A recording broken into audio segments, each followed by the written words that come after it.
Hey everybody, it's Tripl-L coming and talk about My Hero Academia chapter 343. We're pretty much going into the fight.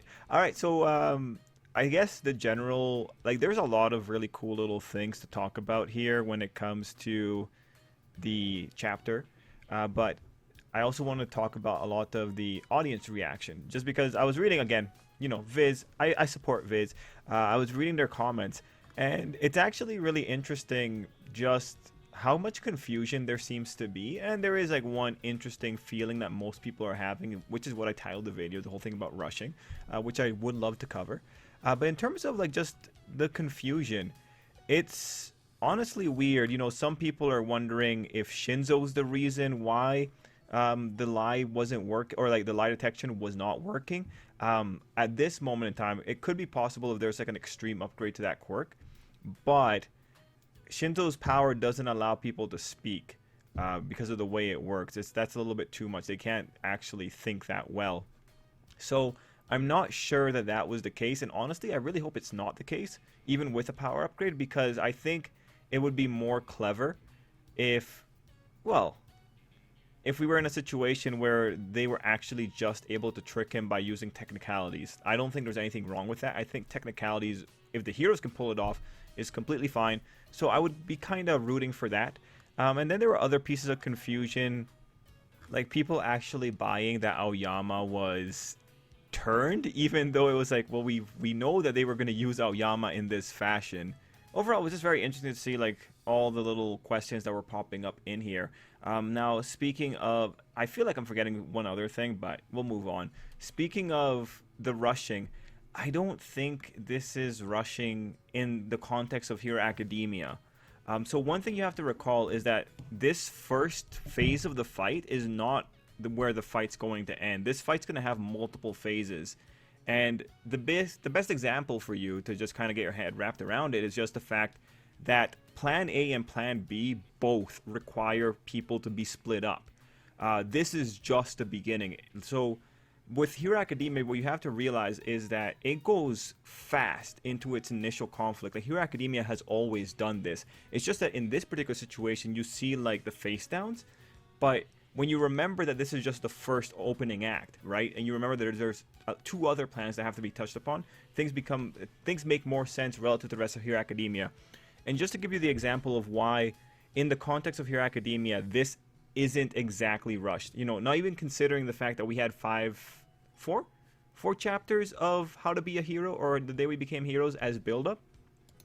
If you go back to one of our first wars, even if you go back to the Camino raid just happens all of a sudden. If you go back to chapter 258, just to kind of show you how Horikoshi's almost always done this, you go from Hawks having his little flashback with Twice and telling us exactly what is the plan of the organization. You go at the end of that chapter to just flat out all the heroes mobilizing. I'm sure you remember that shot of Endeavor walking with Merker and all those other heroes. And Aizawa was there, 13 was there. They were all walking down. And in that same chapter, in the last 2 pages, you go from the kids talking about spring break being almost over, you go on them talking about going on a trip for their work study, and then in the exact next page, or actually in the same page, we jump a day all the way to the kids looking out at the city near the hospital. When it comes down to it, like if you look actually back at 258 is extremely rushed because you go through a whole day in 1 page. So this is just to illustrate that this has been the author's style. And when you look at the war, the first war had multiple phases. Like in 259, you just have Endeavor going straight up to the doctor, and then that moves from the surface level phase, and you move down into the basement phase of the fight, and things go on from there.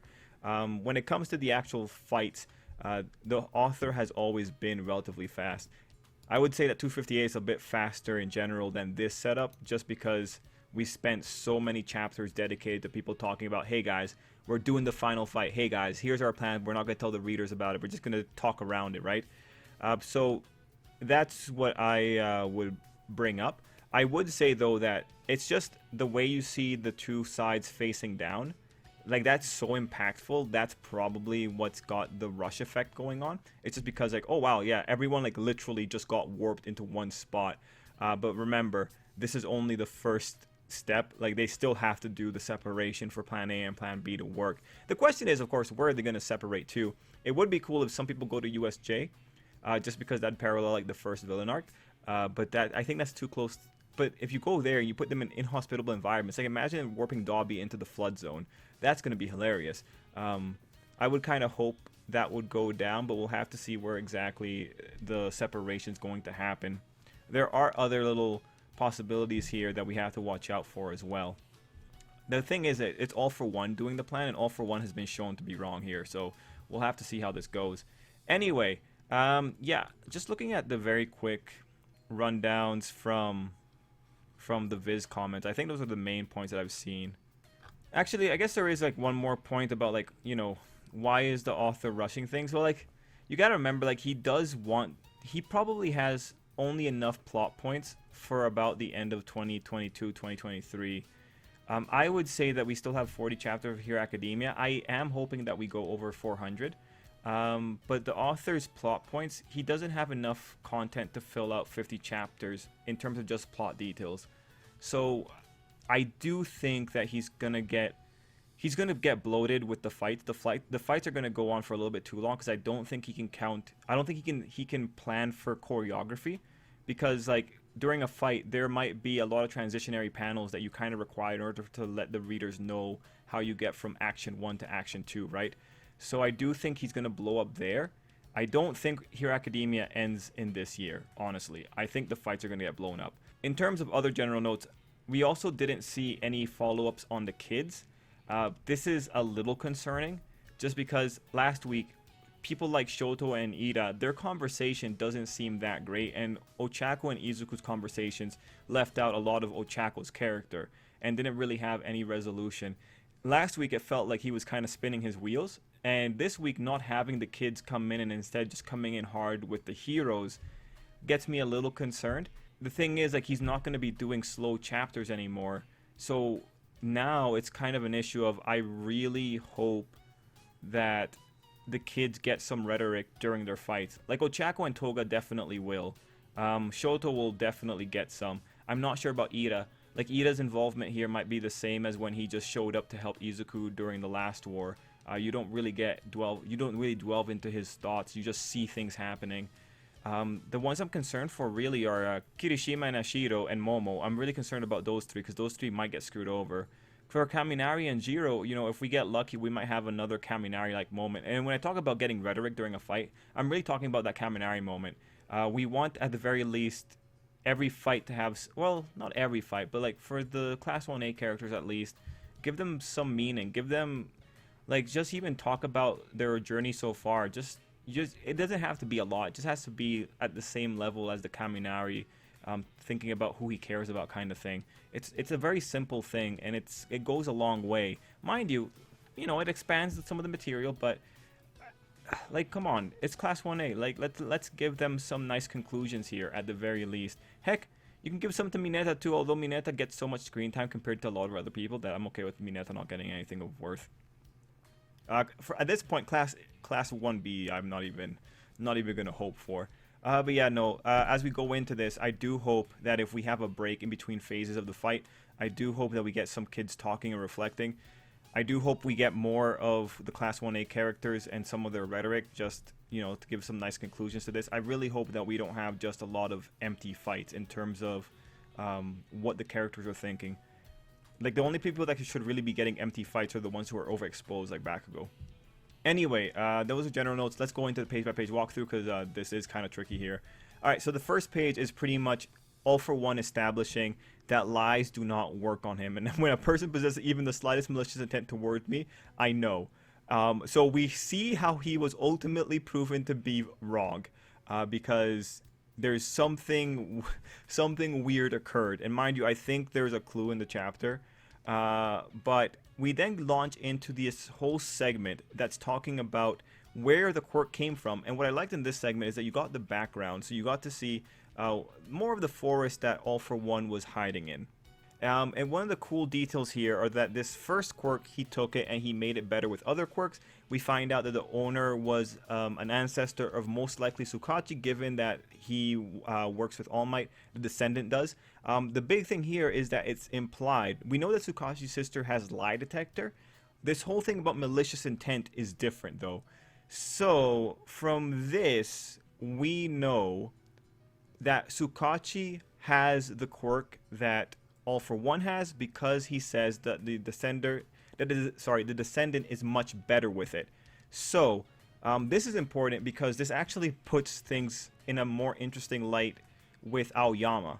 Because if Sukachi has a quirk that is able to detect malicious intent directed toward himself, that's going to be kind of tricky. If he felt any malicious intent coming from the parents, it's most likely the parents that did it. He would be he 100% actually has reason to not believe anything that Aoyama says if he detected the malicious intent coming from Aoyama. So for Sukachi in particular, he might be actually very used to people saying one thing but then having malicious intent otherwise. So that's very interesting. Good to know that's a quirk. Unfortunately, though, we don't really know what malicious intent means. And we don't know how sensitive that quirk is to malicious intent, given that All for One is ultimately confused about the tricks that Aoyama pulled off here. Now, the bottom of page 1 was really interesting because what the author did was the black panels were Aoyama's parents and the white panels were his. So that was a nice little way of kind of explaining where exactly. So that was a nice way of kind of showing who was talking at what particular moment. So there's no real confusion about which thought bubble or which dialogue bubble belongs to either of the characters. Oh, another thing about this chapter is very consistent. This is a chapter of a lot of consistencies. Anyway, we see what the code kind of sounds like. They're talking about drinks. So all right, cool enough. And we have him being called Uncle. Okay, cool enough. I like actually hearing what this mysterious code word kind of communications looks like. So pretty good. Now, I will say, you know what's really weird? If someone was listening in on this conversation, you have people in a shelter talking about wine, and you're saying that your son could deliver wine during an apocalypse to your uncle by leaving the shelter. Like, I get these are code words, but I don't think these code words kind of work in the context of an apocalypse. Again, yes, Aoyama's parents are extremely out of touch, but they're also in a shelter. Like, that's ridiculous, right? Right. I'm not crazy, right? The code words in any other situation are fine, but in an apocalypse, where quite literally the page next to this page is a page of a destroyed city, that's suspicious. Like, if I was listening into this and I didn't know that these guys were involved with him, I would 100% look at that and be like, what? No, yo, where's the kid going? Everything in everything in a 50-mile radius is destroyed. Where are you going? Are you gonna go between shelters? Are you gonna brave that wasteland? All right. Just it's that part. Actually, thinking about it, it's a little bit ridiculous. So, looking at the third panel down the screen, like when he's talking about we've engaged in this ridiculous coded conversation to foil anyone who may be listening. I don't know about that, man. I think this raises a lot of flags. Let All for One believe what he wants to believe. Now, he ultimately says that there was no lies, no ill will, and she's clean. So one of the things, the tricky part here really is on this whole idea of ill will. Like, what is that exactly defined as? Because from my perspective, you could 100% argue that someone's fear towards someone would ultimately lead to ill will. And the way I would think about it is just like, these people ultimately are very afraid of All for One. They could be talking to him thinking like, please just go away or something like that, right? It doesn't take that much to go from fear to like, please, to God pretty much, to make someone go away. But that doesn't get characterized as ill will, even if maybe someone's wishing for All for One to drop dead from a heart attack. And I'm sure like everyone that's being victimized by All for One is kind of wishing that he would drop dead from a heart attack. So the ill will thing is probably the most valuable line here for Horikoshi, because he can probably tweak the sensitivity on what exactly qualifies as ill will that can be detected.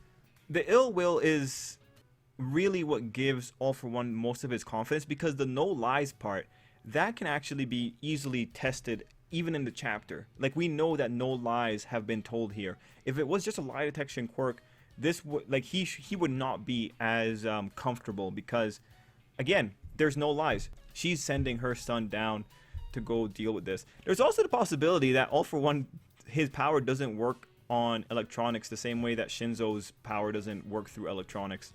I'm looking at the wording now on page 1, and like really the only spot that would have been kind of precarious would have been, that's right, nothing new on our end. But given that they're doing code words as well, like honestly, there's a lot of weird spots here. Now, if there was some kind of weird effect going on here, that'd be pretty great. It'd be funny if Tsukachi just told everyone, yeah, no, my quirk doesn't work if I'm talking over telephones. If he's the one that came up with a strategy for how to make this quirk work, that would be amazing. So I do kind of hope now that we get a Tsukachi explanation. But if it's something as simple as All For One didn't realize this thing didn't work across cell phones, that's going to be ridiculous. Alright, we move into page 3. Page 3 actually has something really cool, and you guys know I love looking at the panels, and I especially love it when there are lights involved. Oof, I love my lights. So there's actually something really interesting in this dark panel right here. This dark panel is search being used right now, and it is superimposed on a image that was 75% smaller. What I'm saying is that this second panel I'm showing you here is actually the bottom panel just zoomed out a little bit. And I know this because I went and I did some image manipulation to figure out what exactly was going on here. So I'll just show you the image and I'll flash between them so you can see like it's the same location. And again, if you want to go, you can go on like some image manipulator and you can just increase the size of the second panel by 25% and you'll be able to match them up to, you can see where they're matched up here. The most interesting thing is the placement of the lights. If you look at the lights and you match them up to where the two central lights are, the kids actually end up being in this room, or sorry, in this building. They're not in the stronghold. So the big question here is, like, is this an oversight from the author? Does he intend for them to be in the stronghold? Or are they actually in this random building over here? Also, there's only 15 lights in that other building. Is that, again, another oversight? Hard to say, but that's definitely the kids. Anyway, I just want to talk about that page just because it was kind of cool to be able to reverse engineer what exactly the author did. And if the kids are hiding in that one building over there, that'd be pretty neat. Okay, so page 4 takes us into the beginning of the charade. Thank you for coming. Why are you here? Like, Izuku meets Aoyama in the middle of nowhere. Now, one of the interesting things about this is that, you know, as readers, we know that, alright, this is probably part of Aizawa's plan. Like, this is probably the big thing here. And it, like, the big clue is that Izuku doesn't talk about anything that makes you feel like Aoyama is against the plan or anything like that. So when you're going into this, like, the whole thing with Aoyama's acting is really only there for All For One, because we're just all here to watch this unfold. Now, if anyone was fooled by Aoyama's acting in the readership, then props to the author, but this is a really interesting scenario where the answer is already out of the bag. The author's really good at making a fiction within a fiction, pretty much, but one that the readers are already aware of. Anyway, there are some interesting little notes on this first page, specifically that Aoyama points out the legal system still exists despite Japan being in ruins. Yeah, no, that's pretty consistent with just how not uniform the ruined Japan is. Again, this would be really valid. If the author just showed us a map of which cities were actually super destroyed and which ones weren't, that would be really valuable because we know that's the case. And just knowing that helps us kind of paint a better image of, yeah, why is Japan still functioning? Why do they still have electricity? Why do they still have water? You know, not counting Nezu. So, you know, I agree with Aoyama when he says it's almost funny that the legal system is still active. And it's like, yeah, it's pretty funny, but it's because damage isn't uniform as much as Horikoshi wants to say otherwise. Now, for this segment, we do know that All For One mentions some of the details weren't correct. But this plan that Aoyama tells us about, some parts are like a little bit silly. Just to counter Aoyama's questions here, with society as it is now, would the old ways of living really get you anywhere? Yes. Yes. Especially compared to the new way of living, where you're just pretty much serving one almighty dictator who's going to pretty much withhold electricity from you and food and water. Yeah, no. The old ways of living can get the vast majority of people somewhere. Can't get everyone everywhere, but it's not. It's going to be way better than all for one society. Okay, so page 6 is pretty much an explanation of like the social factors falling apart. I'm not gonna go too hard on this one, just because like Aoyama is pretty much just telling us what's happening in their world. So the world faced a crisis much like the Great Depression or the period around the advent of quirks. I kind of wish we could see the rest of the world, not just this quick little explanation of it, just because I want to see like actually how much, I want to see how good the heroes are in other parts of the world. So kind of wish we got more there. The third panel, the last third of the screen, record unemployment, loss of faith in currency, and an era of total chaos. I gotta say, just for the loss of faith in currency, that's already happening in our world. Like, we've been living in that time period for a very long time. Let's see, any other little details here? No, just talking about other nations prioritizing their own stability. Well, yeah, I would hope they would.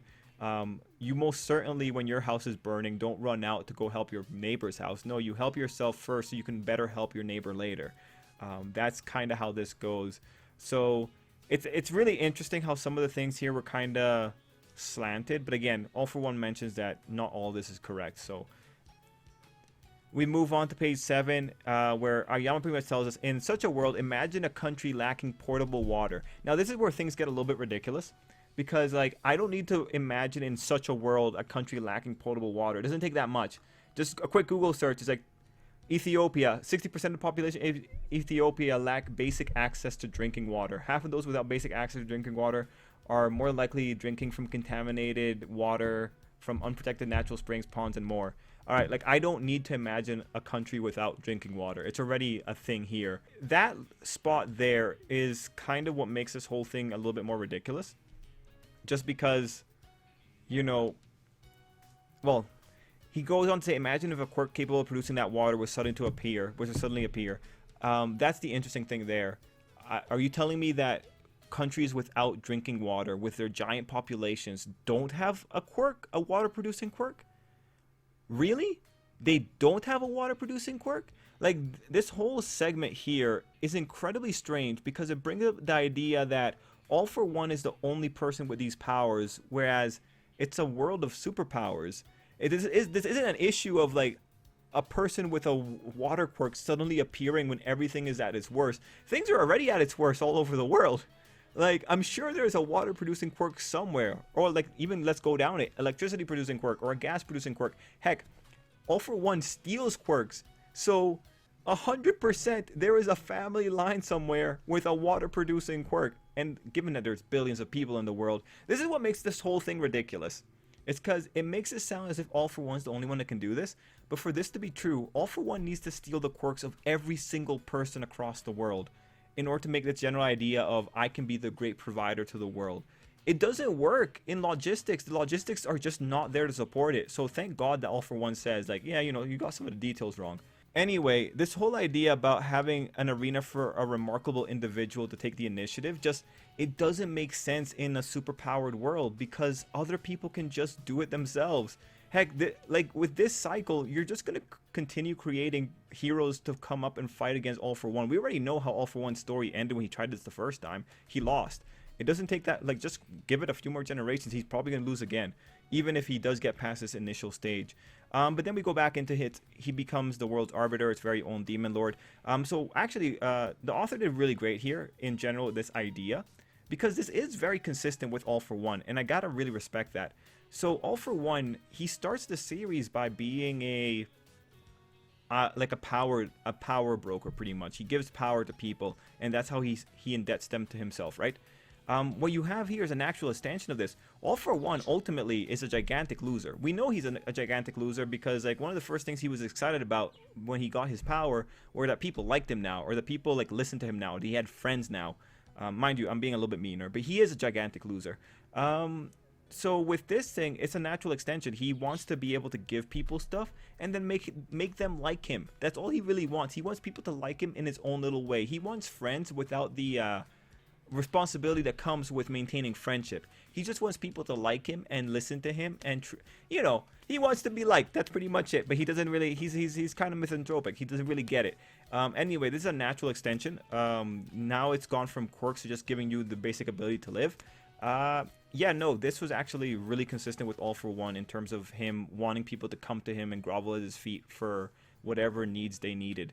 I do have to kind of wonder why All for One told a bunch of rich people who are so fragile that they can't survive their kid not having a quirk all about his plans. I do kind of question it, but yeah, sure, whatever. All for One, All for One loves talking to people. That's because he probably never had friends when he was younger. Anyway, we go into page 8. Actually, page 8 and page 9. So yeah, no, we just have Aoyama freaking out, and we know he's freaking out because he's scared of All for One. Izuku points out the world still has them. Yeah, it does. These two pages aren't really valuable, not in the long run, just because you kind of already know where things are going, and nothing else here is said that's super amazing. Page 10, you have another page of seeing All for One talking his niceties. So, just to remind you, when you have a thing of him saying how terrifying it must have been to turn on your friend like this, how heartrending to betray someone who has put his faith in you, that's All for One hamming it up. He always does this. We know he always does this. He loves talking like this. Anyway, we go into page 11 with All for One pretty much gloating at Izuku. Now, again, this is the page where All for One mentions the ultimate goal and that we find out his parents explained it and also some of the details are wrong. I really hope he clarifies which details, because I would like to know, because again, there's a lot of weird little holes here. I hope he adds a part oh yeah, my plan is to take every quirk away from the world, then I'm the only one with quirks, because then that way I'm the only remarkable person. That would make sense. And honestly, he has the power to do it. He'd probably take all the quirks away from the world. He'd probably have to do something massive to do it, but could probably do it. Actually, if Shigaraki becomes a giant blob that can touch every single person in the world, he could 100% steal every quirk in the world at that moment. I guess the only other way to make that work, if you were actually going to try and steal every quirk from the world all at once, you'd have to do something where you brought every quirk maybe into vestige space. Because vestige space is the only otherworldly plane that we have here. Maybe you could steal it at that moment. Actually, I really hope the author didn't do that. I hope we can stay in a superpowered world. Anyway, yeah, the only way for that plan to work is for All for One to be the only person with quirks, and I'm not sure if he can actually pull that off at this level.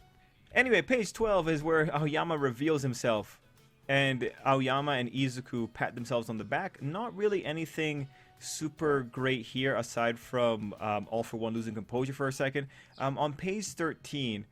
we have just Izuku explaining yeah, tears got me going, and Aoyama just stealing himself. The most interesting thing, of course, on page 13 is just All for One saying disappointing while also wondering how this worked out. So one of the big things here is, in terms of the lying that we see here, I can lure Izuku out at any point.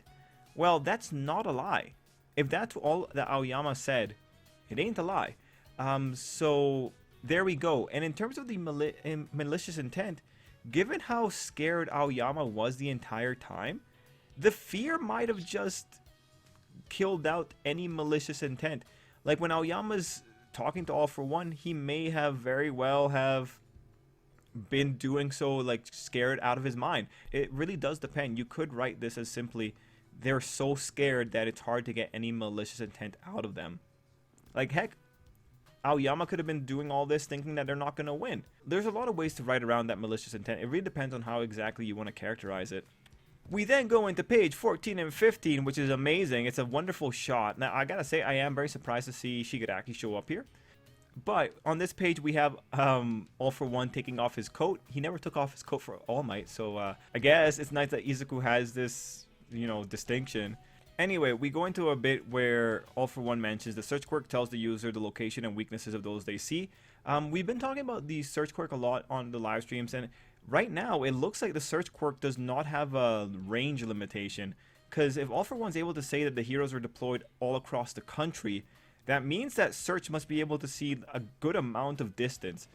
So Search at this point pretty much has infinite range, or at least is as wide as Japan. Anyway, using Search, he knows that the heroes aren't going to be there. Now, one thing I gotta say is that I love seeing Rocklock and Manuel in the panels, along with, you know, the other heroes. Like, those guys are so like low power, but it's cool. It's cool to see them just thrown in there as well, man. It's neat. I really hope we get to see them again. Mind you, they really shouldn't be in this fight, but if they wanna, you know, like they did so well the first time. Using the teleport quirk. Oh, you know what? This is the other point of confusion. People were confused that All for One still had this teleport quirk. Yeah, no, man. I can't believe I forgot that. Yeah, no, this is ridiculous. Like, we were talking about, like, White Despair, you know that you and I were always making fun about this, but the people that said that All for One didn't have any teleportation quirks were UA. So I'm actually really happy the author didn't try to say that this is not the case. I'm happy they actually do, like, they remembered they have the teleport quirk, because All for One had the teleport quirk. There is something weird that comes out of this, but I'll talk about that in a second. Anyway, on the villain lineup, we see a lot of familiar faces. We see the Nomu coming in. We see this one guy from the Liberation Front. And then we have this Dreadlock guy. We knew that this guy was involved because we saw him in the silhouettes and all that kind of stuff. Anyway, All for One's bringing all his villains here. Now, the important thing to remember here is that All for One is bringing all these people to fight Izuku. Like, he did this thinking no one's going to show up. It's just Izuku and Aoyama.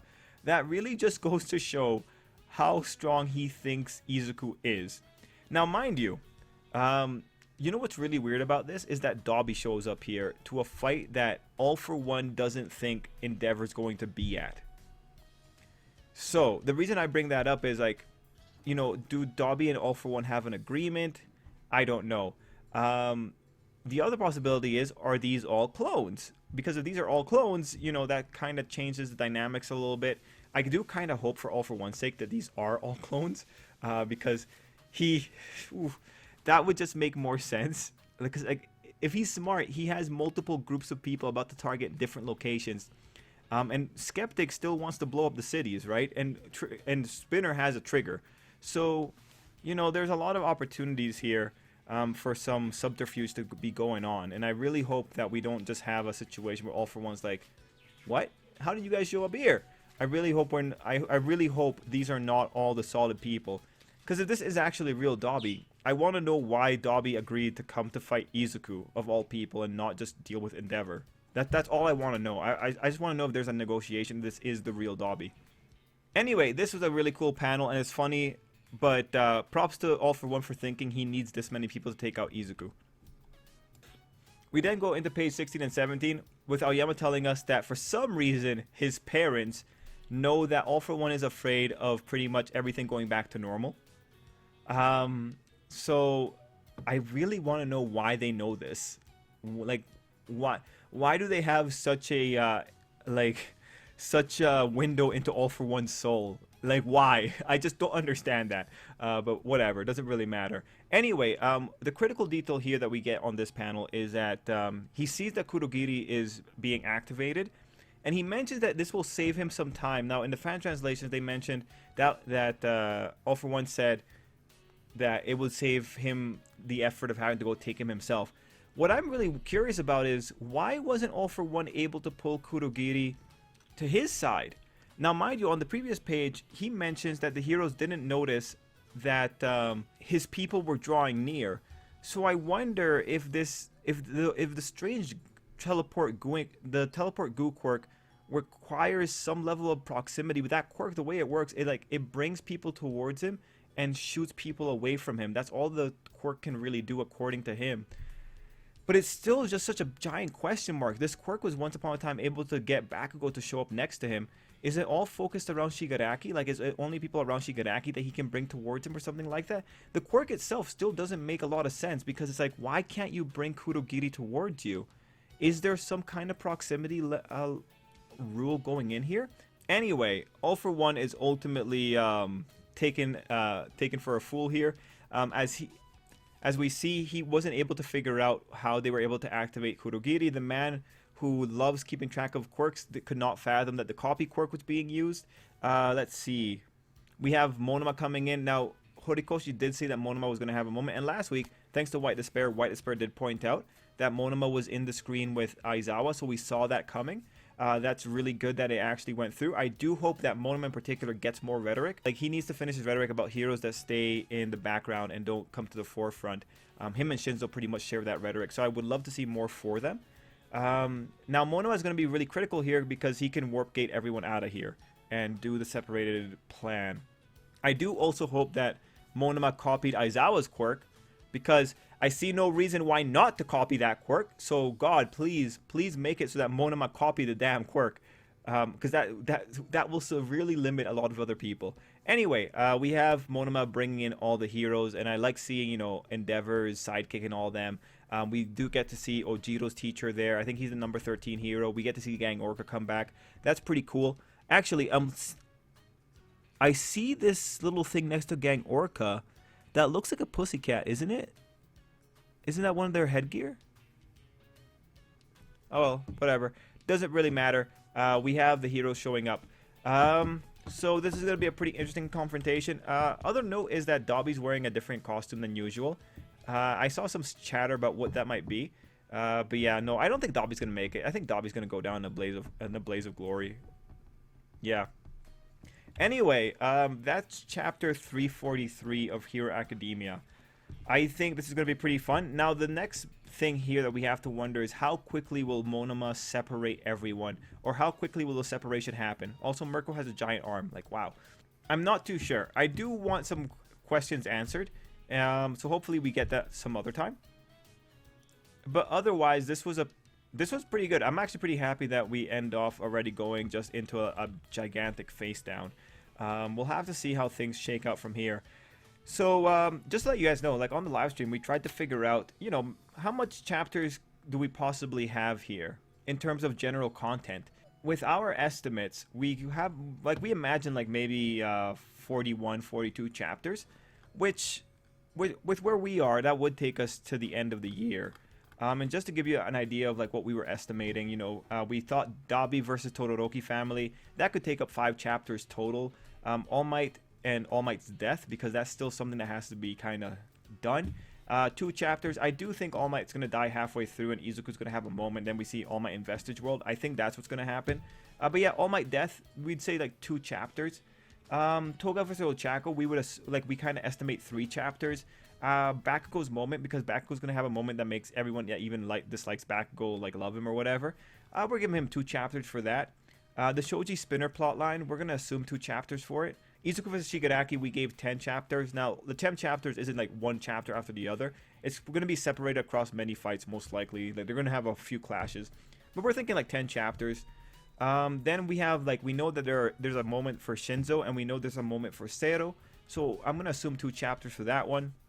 Hawks is also supposed to get a moment because he's going to be a big moment of hope for the characters. For him to be a character that brings in the hope, like, things have to be going like super badly. I would assume that it's going to go down with twice. I think that's where Hawks' moment might be, and it might also be tied to Shigaraki. So I would say like 3 chapters for that. And when I say I would say, like, this is also like kind of what we worked out on the stream. These are like our estimates again. We also think maybe 1 chapter for Dobby survival. Just a flashback. We still need the Yoichi and the second user flashback, so I'm assuming 2 chapters for that one. Momo, Mina, and Kirishima getting some moments. We feel like those are the characters that probably are going to get it, so we thought maybe 3 chapters would be fair. Epilogue takes us into 3 chapters, most likely. Like, 3 chapter epilogues are pretty normal. Not counting a chapter that is like 3 chapters long, pretty much. Let's see, then there's Skeptic's biggest failure. We still don't know what that is, so that's probably going to be 1 chapter because Skeptic has to finish up stuff. And then Class 2A, we've been told that Class 2A is going to make an appearance again in the future, so that's got to be 1 chapter. And we're assuming 1 chapter for Kurogiri. So overall, we end up with like around 41, 42 chapters. And of course, you know, estimates, but that's kind of how we were trying to figure things out.